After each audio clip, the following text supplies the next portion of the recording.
സിന്ദൂരരേഖ ഭാഗം 8. അടുത്ത നിമിഷം അവൻ്റെ കൈ തട്ടി മാറ്റിക്കൊണ്ട് മനു തൻ്റെ മുടി മുഴുവനായിട്ട് പൊക്കി ഒരു ബാൻഡ് ഇട്ട് സെക്യൂർ ചെയ്ത് വെച്ചു. അതുകൂടി കഴിഞ്ഞതും ഉണ്ണി മനുവിനെ മൊത്തമായിട്ടൊന്ന് നോക്കി. എങ്ങനെയൊക്കെ ആയാലും എൻ്റെ ഏട്ടൻ ഭയങ്കര ലുക്കാ. അവരെ ഒന്ന് കെട്ടിപ്പിടിച്ചുകൊണ്ട് ഉണ്ണി പറഞ്ഞതും മനു ചിരിച്ചുപോയി. ഉണ്ണി, മനു, രണ്ടുപേരും അവിടെ എന്തെടുക്കുക? ഒരുങ്ങാൻ പോയ ആളും വിളിക്കാൻ പോയ ആളും ഒക്കെ കണക്കാണ്. രണ്ടുപേരെയും കാണുന്നില്ല. താഴെ നിന്ന് അമ്മ വിളിക്കുന്ന ശബ്ദം മുകളിലിരുന്ന് തന്നെ രണ്ടുപേരും കേട്ടിരുന്നു. പിന്നെയും വെറുതെ അങ്ങോട്ടും ഇങ്ങോട്ടും ഓരോന്ന് പറഞ്ഞ് സമയം പാഴാക്കാതെ വേഗം തന്നെ ഇരുവരും താഴേക്കിറങ്ങി. കൃത്യസമയത്ത് തന്നെ എല്ലാവരും അമ്പലത്തിലേക്ക് എത്തിയിരുന്നു. മനുവിനെ കണ്ടതും എല്ലാവരും വന്ന് അവൻ്റെ ചുറ്റും കൂടി. എല്ലാവരോടും പുഞ്ചിരിയോടെ തന്നെ അവൻ സംസാരിക്കുകയും ചെയ്തു. എല്ലാവരും സംസാരിക്കുന്നതിൻ്റെ ഇടയിൽ പെട്ടെന്ന് അവൻ്റെ കണ്ണുകൾ ദൂരെ മാറി നിൽക്കുന്ന സംസ്കൃതിയിലേക്ക് ഒന്നെത്തപ്പെട്ടു. ഇത്ര നേരമായിട്ടും പെട്ടെന്നാണ് അവൻ അവളെ അവിടെ കണ്ടത്. അവൾ അവിടെ തിരിഞ്ഞു നിന്ന് ആരോടൊക്കെയോ നല്ല രീതിയിൽ സംസാരിക്കുകയാണ്.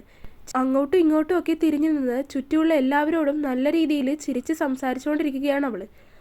അവളങ്ങനെ എല്ലാവരോടും ഒരുപോലെ പുഞ്ചിരിയോടെ സംസാരിക്കുന്നത് കണ്ടതും ഇതുവരെ നേരെ ചൊവ്വേ തന്നോട് അവളൊന്നും വർത്താനം പറഞ്ഞിട്ടില്ലെന്ന കാര്യവും അവൻ ആ നിമിഷം ഓർത്തിരുന്നു.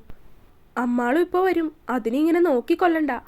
മനു അവളെ തന്നെ നോക്കി നിൽക്കുന്നത് കണ്ടതും ആരൊക്കെയോ പിന്നിൽ നിന്ന് പറയുന്നതാണ് പിന്നെ കേൾക്കുന്നത്. വേഗം തന്നെ അവൻ അവളിൽ നിന്നുള്ള നോട്ടം പിൻവലിച്ചു.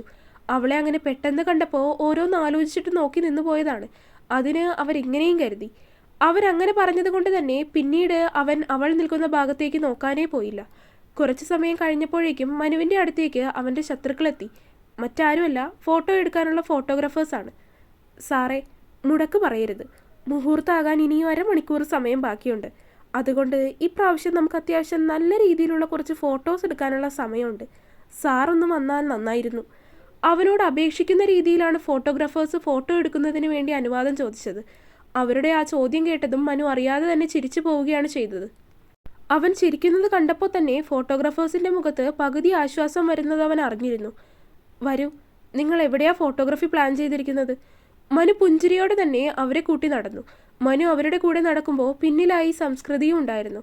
മനു അവളോട് കാര്യമായിട്ടൊന്നും സംസാരിക്കുന്നില്ലെങ്കിലും ഉണ്ണി അവളോട് നല്ല രീതിയിൽ സംസാരിക്കുന്നുണ്ടായിരുന്നു. മനു ഫോട്ടോഗ്രാഫറിനോട് സംസാരിച്ചുകൊണ്ട് മുന്നിൽ നടക്കുമ്പോൾ പിന്നിൽ നിന്ന് സംസ്കൃതിയും ഉണ്ണിയും ഓരോന്നൊക്കെ സംസാരിക്കുന്നത് അവൻ മുന്നിൽ നടന്നു തന്നെ കേൾക്കുന്നുണ്ടായിരുന്നു. ഉണ്ണിയും അവൾ കണ്ടപ്പോൾ മുതൽ കിലുക്കാമ്പെട്ടി പോലെ കിലുകിലിന്ന് നിർത്താതെ ഓരോന്ന് പറഞ്ഞുകൊണ്ടിരിക്കുകയാണ് രണ്ടുപേരും. പരസ്പരം രണ്ടുപേരും ഒന്നും സംസാരിക്കുന്നില്ലെങ്കിലും ഫോട്ടോഗ്രാഫറും ഉണ്ണിയും പറഞ്ഞു കൊടുക്കുന്നതിനനുസരിച്ച് നല്ല രീതിയിൽ തന്നെ രണ്ടുപേരും പോസ് ചെയ്ത് കൊടുത്തിരുന്നു.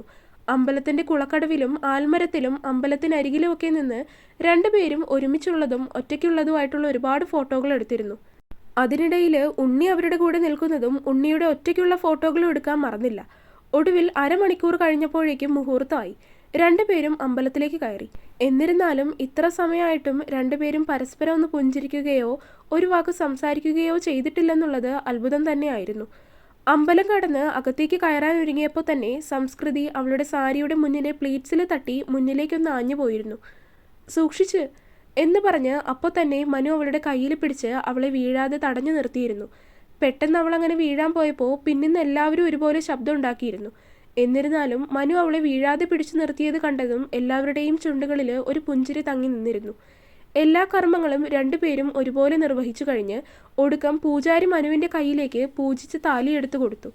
ഇത്രയും നേരം വളരെ കൂളായിട്ട് നിന്ന് പറയുന്ന കാര്യങ്ങളെല്ലാം അതുപോലെ ചെയ്ത് പ്രാർത്ഥനയോടെ നിന്നിരുന്ന മനു താലി മുന്നിലേക്ക് നീട്ടിയതും ഒന്ന് വിയർത്തുപോയി. താലി വാങ്ങിക്കോളൂ. പൂജാരി വീണ്ടും അത് ആവർത്തിച്ചപ്പോൾ അവൻ അത് രണ്ട് കൈയും നീട്ടി വാങ്ങി. പക്ഷേ താലി കയ്യിലേക്ക് വാങ്ങിയപ്പോൾ മുതൽ അവൻ്റെ കൈകൾ വിറച്ചു തുടങ്ങിയിരുന്നു. ഇതുവരെ ഇല്ലാതിരുന്നൊരു ടെൻഷൻ തന്നെ വന്ന് പൊതിയുന്നത് അവൻ അറിഞ്ഞു.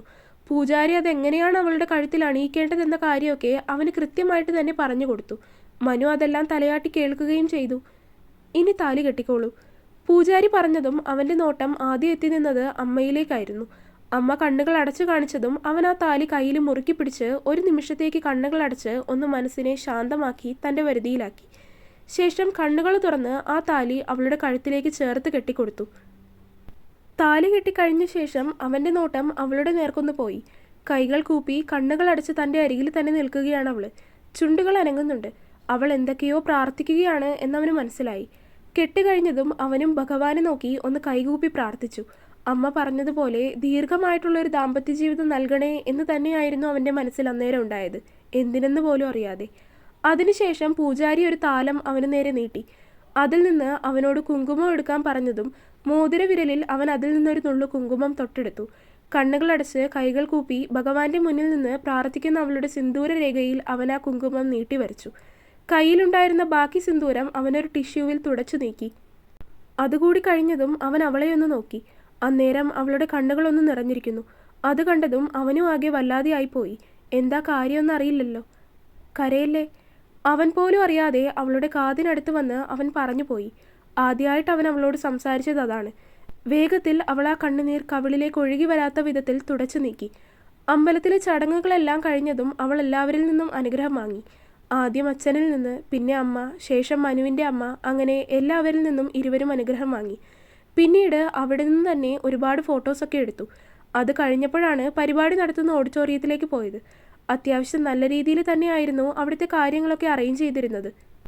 ഡോക്ടർ മാനവ് വർമ്മയുടെ നിലവാരത്തിനൊപ്പം എത്താൻ കഴിയില്ലെങ്കിലും സ്വന്തം മകളുടെ വിവാഹം ഏറ്റവും ഭംഗിയിൽ തന്നെ ഒരുക്കി തീർക്കാൻ രാമദാസൻ എന്ന അച്ഛന് കഴിഞ്ഞിട്ടുണ്ട്. ഒരു കൂട്ടം പെൺകുട്ടികളുടെ നൃത്തത്തിൻ്റെ അകമ്പടിയോടെയായിരുന്നു മനുവിനെയും സംസ്കൃതിയെയും സ്റ്റേജിലേക്ക് ആനയിച്ച് കയറ്റിയത്. വലിയ ഹാപ്പിയൊന്നും അല്ലെങ്കിലും പുഞ്ചിരിയോടെ തന്നെ മനു അതെല്ലാം നോക്കി നിന്നു. സ്റ്റേജിലേക്ക് കയറി അവിടെയും എന്തൊക്കെയോ പൂജകളും മറ്റുമൊക്കെ ഉണ്ടായിരുന്നു. അവിടെ ഒരു ചെറിയ കേക്കും സെറ്റ് ചെയ്ത് വെച്ചിരുന്നു. അതൊക്കെ മുറിച്ച് രണ്ടുപേരുടെയും ഫാമിലിയൊക്കെ ഒരുമിച്ച് നിന്ന് ഫോട്ടോ എടുത്തു. അതുകൂടി കഴിഞ്ഞതിന് ശേഷമാണ് അവരെ സ്റ്റേജിലെ സോഫയിലേക്ക് ഇരിക്കാൻ സമ്മതിച്ചത്. അപ്പോഴേക്കും ഗിഫ്റ്റ് കൊടുക്കാനും ഫോട്ടോ എടുക്കാനും എന്നൊക്കെ പറഞ്ഞ് ഓരോരുത്തർ സ്റ്റേജിലേക്ക് കയറി വരാൻ തുടങ്ങിയിരുന്നു. ഒക്കെ കൂടിയായിട്ട് മടുപ്പാവുന്നുണ്ടെങ്കിലും മനു അതെല്ലാം സഹിച്ചു നിന്നു. എല്ലാത്തിൻ്റെയും ഇടയ്ക്ക് ഉണ്ണി ഇടയ്ക്കിടയ്ക്ക് അവൻ്റെ അടുത്തേക്ക് വന്ന് എന്തെങ്കിലുമൊക്കെ പറഞ്ഞ് അവനെ കളിയാക്കി വട്ടാക്കിക്കൊണ്ട് തിരിച്ചു പോയി കളയും. ഓരോ ആളുകൾ വരുമ്പോൾ മനുവിന് അറിയുന്നവരാണെങ്കിൽ അവൻ അവൾക്ക് പരിചയപ്പെടുത്തി കൊടുക്കും. ഇനി അവൾക്ക് പരിചയമുള്ള ആളുകളാണെങ്കിൽ അവൾ അവന് പരിചയപ്പെടുത്തി കൊടുക്കും. അങ്ങനെ ഒരു മ്യൂച്വൽ അണ്ടർസ്റ്റാൻഡിങ്ങിൽ രണ്ടുപേരും അവിടെ നിന്നു. അവർക്ക് വിശപ്പുണ്ടാവും ശ്രീയേച്ചി, അവരെ വിളിച്ച് ഭക്ഷണം കൊടുക്കായിരുന്നു. ഓരോരുത്തരോടും സംസാരിച്ച് നിൽക്കുന്ന മനുവിൻ്റെ അമ്മയുടെ അടുത്തേക്ക് വന്നുകൊണ്ട് അമ്മാളുവിൻ്റെ അമ്മ പറഞ്ഞു. അപ്പോഴാണ് അങ്ങനെയൊരു കാര്യം അവർ ഓർക്കുന്നത്. എല്ലാവരെയും കണ്ട് സംസാരിച്ച് വന്നപ്പോൾ സമയം ഇങ്ങനെ പോയിക്കൊണ്ടിരുന്നു. അതിനിടയ്ക്ക് അവർക്ക് ഭക്ഷണം കൊടുക്കുന്ന കാര്യം ചിന്തിച്ചുമില്ല. അവരാരും ഭക്ഷണം കഴിച്ചിട്ടുമില്ലായിരുന്നു. മുകളിൽ നിൽക്കുന്ന മനുവിനും നല്ല രീതിയിൽ വിശന്നു തുടങ്ങിയിരുന്നു. അതെ, വിശക്കുന്നുണ്ടോ? ഇവരെന്താ ആരും ഭക്ഷണം കഴിക്കാൻ വിളിക്കാത്തതെന്ന് ആലോചിച്ച് നിന്നപ്പോഴാണ് അരികിൽ നിന്നൊരു ശബ്ദം.